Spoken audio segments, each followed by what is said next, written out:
lot of prayers. Well, Republican candidates, both big and small, now stepping up their push to win votes by using Obamacare as their rallying cry. It's all modeled on Congressman David Jolly's victory in Florida, considered a referendum on the health care law.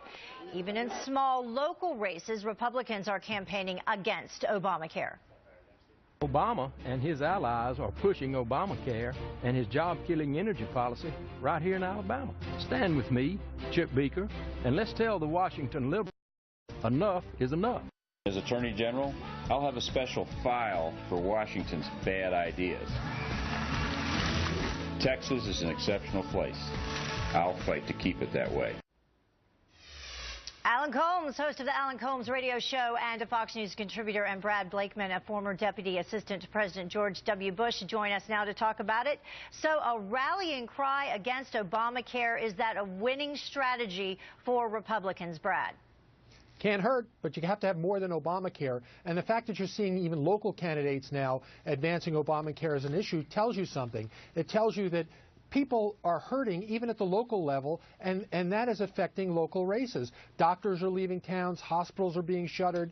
So this is as much a local issue as it is a national issue. Having said that, Republicans have to be very careful. Overpromising and under-delivering is exactly what hurt Obamacare and what could hurt Republicans. Obamacare is not going to be repealed, but Republicans better come up with a strategy of fixing Obamacare as long as this president is the president. That's for another 3 years. Yeah, Alan, we heard the ad there by Chip Beeker, and he's actually running for the State Public Utility Commission. So do you think it's a good idea for folks running for smaller offices to be using this strategy as well? I don't know what it would have to do with the utility commission, but if you're running in a conservative state like Alabama or a conservative district, and don't forget the Jolly victory was in a very heavily Pinellas County, very Republican district. Bill Young served for decades. But Brad is exactly right.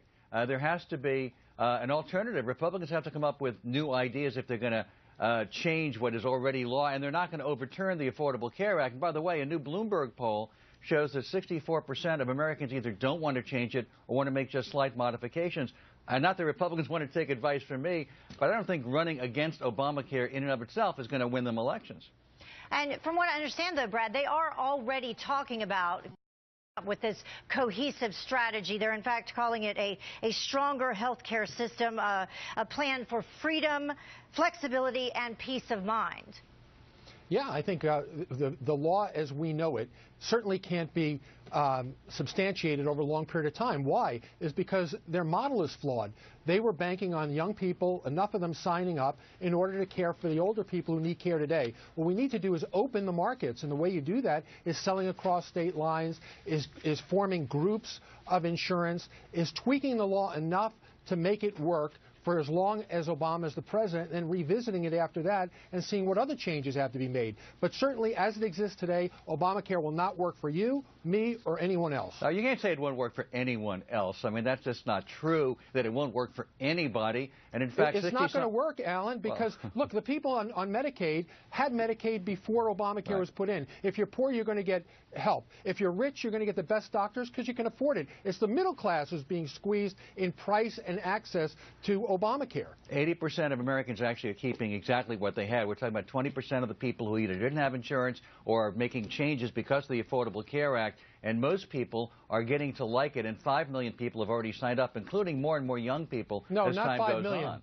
But that's the thing, Alan, and we're going to talk a little bit more later in the hour about those numbers, because they really are being called into question. You talk about the number of people Who's calling them into question? Well, you talk about the number of people that have signed up, but the White House can't tell you the number of people who have actually paid so far, and that's what really counts. And then the number of people who were, in fact, uninsured before. And that was the whole goal, that they will give insurance to people who were uninsured before, and not those who lost their insurance. The people who sign up are obviously going to have to pay once they sign up. So no, they don't. They don't have to pay. The fact that you signed up doesn't then close they won't the get deal. health insurance. It's when you get the money. Well, they won't get health insurance. Obviously, they want to get health insurance, so of course they're going to pay. So if they don't pay, then we'll see if the numbers change. Right. All right. Thank you both for joining us. We appreciate it.